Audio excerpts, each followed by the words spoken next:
welcome back to my channel. In today's video, I'm going to share with you my top tips on how to keep your hands hydrated and useful in this crazy time where we're overwashing our hands and using alcohol creams constantly. But first, let me introduce myself. Hi, my name is Agla. I'm a mom of one, in my 30s, ex-model, makeup artist, a huge skincare enthusiast. I also talk about hair and toddler stuff. So, if these are your interests, subscribe, ring the bell, like this video, and why don't you follow me on all my social platforms? I will leave the links to those down below. Okay, my third tip is don't be afraid to use active ingredients on your hands.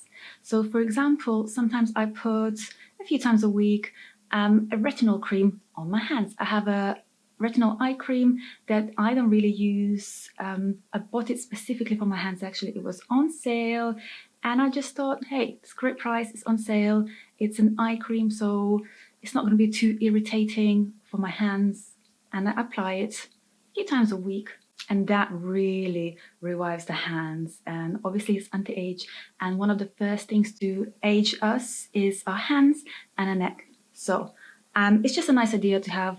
It's just a nice idea to put some active on your hands as well. You know, we take care of our faces so well, so why don't we start taking care of our hands as well?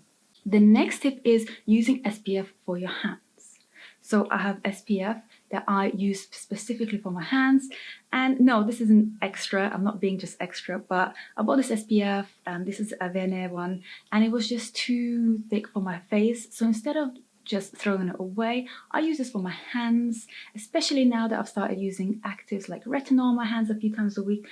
And SPF is a good idea. I also actually want to just try buying a hand cream with SPF in it. So once I use this up, I'll get a hand cream with SPF in it to save me the time. And my last tip, and again, this is very simple, is every time you buy skincare and you find your skin doesn't like it, or you don't like the texture, or it gives you breakouts, don't throw it away. Use that skincare for your hands, because as I said before, your hands can take more.